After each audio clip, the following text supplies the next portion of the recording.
The number one show I know that we all agree on is Break the Bank with X Lurk and Dion. So you ready to take this shot before we move to the next topic, Dion? Because It's good.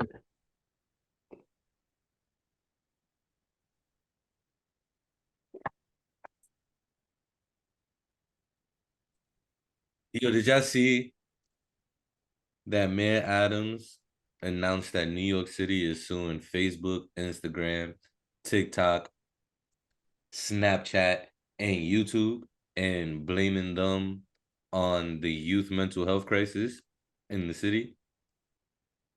I respect it. And apparently, one of the things he's quoted saying is that the city has spent a lot of resources on trying to help the youth with the mental health, and now they want the social media platforms to recoup them for that. It'll never win. But I don't understand how you blame an app instead of the parents. But that's because you grew up in the 90s when we was outside as kids. So you don't Nah, understand because why why not? But who's allowing these kids on these apps? I got kids. They're not on none of them except YouTube. Yeah, that's true. But what happens, like, I got daughters, right? I can take my daughter's phone away, but when she go to school, everybody her age got iPhones. They got TikTok. They got Snapchat. They got this. They got that. You know what I'm saying? Like, you right. But one, that means they're not consuming it as much as they want as what they suing about. Like, if they was consuming that little of it, this wouldn't be such a big issue. Because there's a bunch of school districts around the country that's doing the same thing. It was filed in the California Supreme Court recently. But yo, bro, when I was in high school, they had blockers. You couldn't go on MySpace or Skonex and none of that shit. It was blocked off. You couldn't use those websites. Like, so that's one. Two, why are you allowing these kids to use their phone in school? Well, that's what they really trying to stop, bro. It's not necessarily the websites. Like I don't know if you saw, like there's been a couple. Oh no, they said they want new stricter guidelines and they asking for a whole lot of shit, bro. On top of money. Man. But go ahead, what you was about to say? I just saw like there's a couple schools across the country where like the students like walked out because they lost access to their phones or something like that. Yo, bro, like the way they handle shit, bro. First off, I don't know about y'all, but we wasn't allowed to bring phones into school when I was in high school. bro, I didn't have a cell phone until I was in college, bro. Well, when you was in college, I was in high school. Yeah. I didn't have a cell phone till I was in high school. Yeah. My first phone was like a chirp. The next I had the brick Boost Mobile. I didn't even have a Nextel. I had a Boost Mobile when they were still separate companies. Like, I had the little brick that I had to buy myself with a summer job.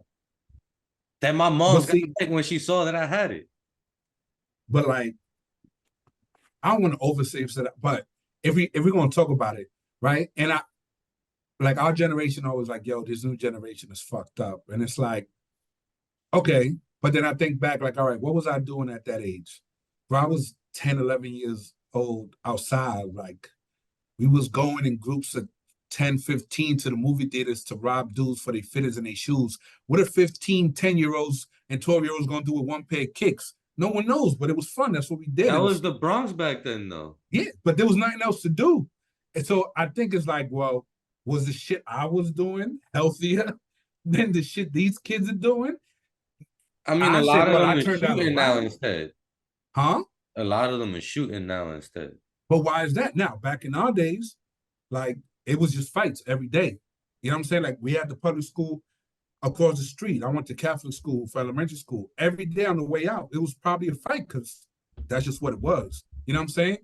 When I left the building, I was probably going to get into a fight playing basketball, playing football, playing baseball. Like, that's just what it was. But it was just knuckle game, right?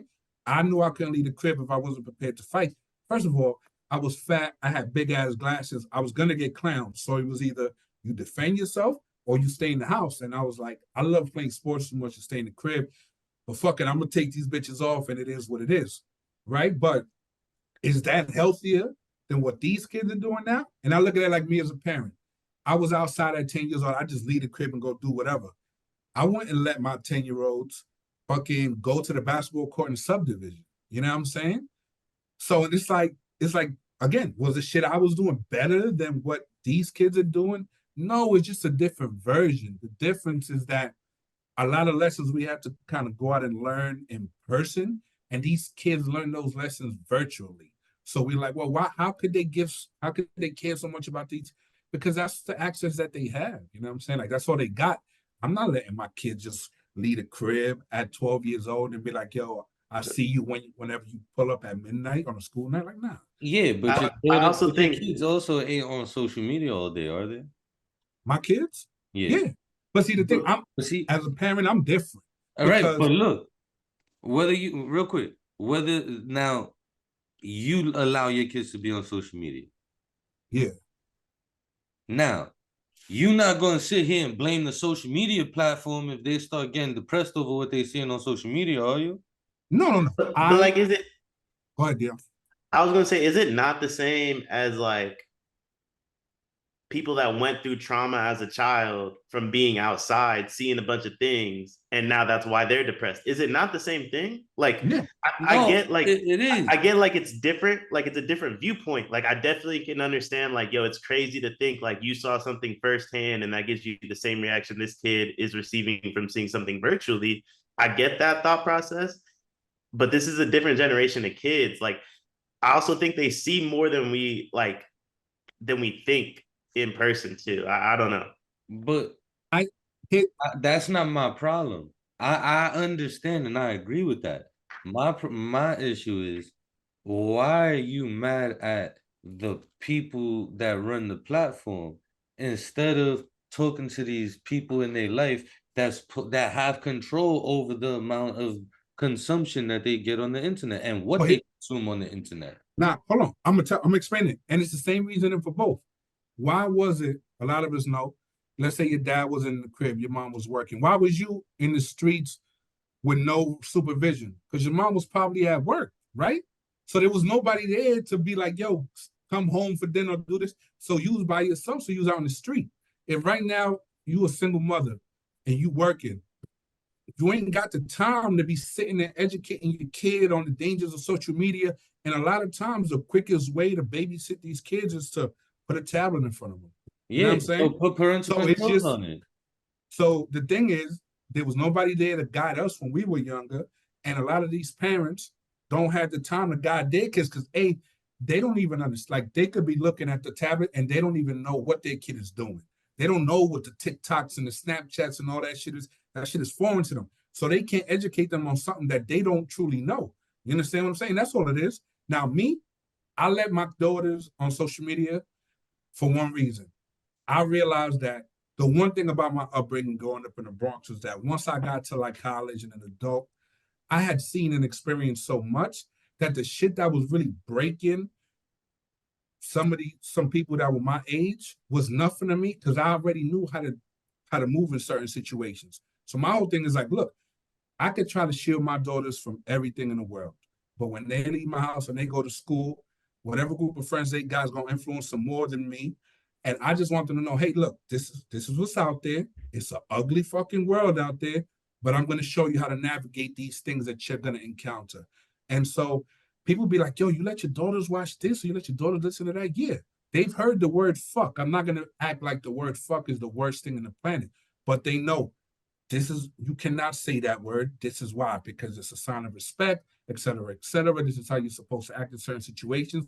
And so they could hear the word fuck 1,000 times. It doesn't mean they're going to start using it. It doesn't mean that they're going to be saying fuck at school because they know the difference between right and wrong. So that's, you know what I'm saying? They're just like, look, I'm going to give you the tools to succeed, but you're not going to have to go through the trauma in order to learn those lessons that I had to. You know what I'm saying? Yo, again, all that cool. And to your point of the parents that's not around don't have the time to do what you did, put parental controls. Huh. bro. But I was sitting, bro. I'm sitting in the car with my cousin. We both just dropped our daughters off at my mom's house. She gets an alert on her phone. She gets an email. Oh, my daughter tried to download such and such game. Blah blah. Bro, there's ways to stay involved and pay attention and being able to regulate. You're not gonna be able to stop them from doing everything. They're gonna eventually find a way, or like you said, be a school, somebody else gonna show it to them. But there's ways to regulate. to an extent, And, but there's ways to get and around yeah, everything. again, just hold them hold those people accountable instead of trying to file lawsuits and shit. Especially when everything you're complaining about, bro, there's documentaries on all this shit. They start bringing up the algorithms and all this extra shit, and they saying that it's targeting the youth, bro. They targeting everybody with this shit. It's not a direct target to the youth. It's a target at every fucking body with a phone. No, I mean even adults, bro. Like they That's what I'm said that saying. Like, Instagram is like a top 5 driver of depression in this country because people look at other people's lives and it instantly makes them feel insecure, like their Yeah. lives is not enough. So it affects everybody, honestly. exactly. But their whole point is that they're targeting the youth specifically and all this extra shit. And it's like, okay, yes, should we be holding these companies to a higher standard than what we hold them to? Yes. But are they completely at fault for everything? Are they the like No, when do no, we start holding no. people the people in your lives Look at that accountable? Mayor Eric Adams isn't going to sue every single mother in the Bronx, Lurk, but he can sue Instagram. Bro, Like, I'm not saying he should sue them. I never said lawsuit was the way to go. I said hold on, like that was This a disrespect. this at the end of the day, 3.5 though, million codees. Every single Nah, mother in the that Bronx is was the listed as a dumbest. co-defendant on the lawsuit. at the end of the day, though, like it's these politicians' job to help raise the next generation along with the parents, along with the teachers, along with all these different people. So he's doing what he feels like, whether I agree or disagree, because a lot of what he does I disagree with, right? But like he's doing what he feels like he has to do to protect the kids, the same way you do what you do with your daughters, the same way X does with his daughters, etc. Like at the end of the day, like he is invested in making sure these kids are raised the right way too. Yeah, I guess. I mean, what does he gain out of like a bunch of different kids going to prison? Not a ton. Now, if 40% of them do, then yeah, I'm sure he pockets them. And plus, it's all I mean, low key, it's that conversation is probably different in New York City versus Des Moines, Iowa. You know what I'm Right. saying? Exactly. So it's just circumstances. Is it gonna go anywhere? No. Do I even think that truly his intentions are the purest? Probably not. But it is what it is. I I hate him.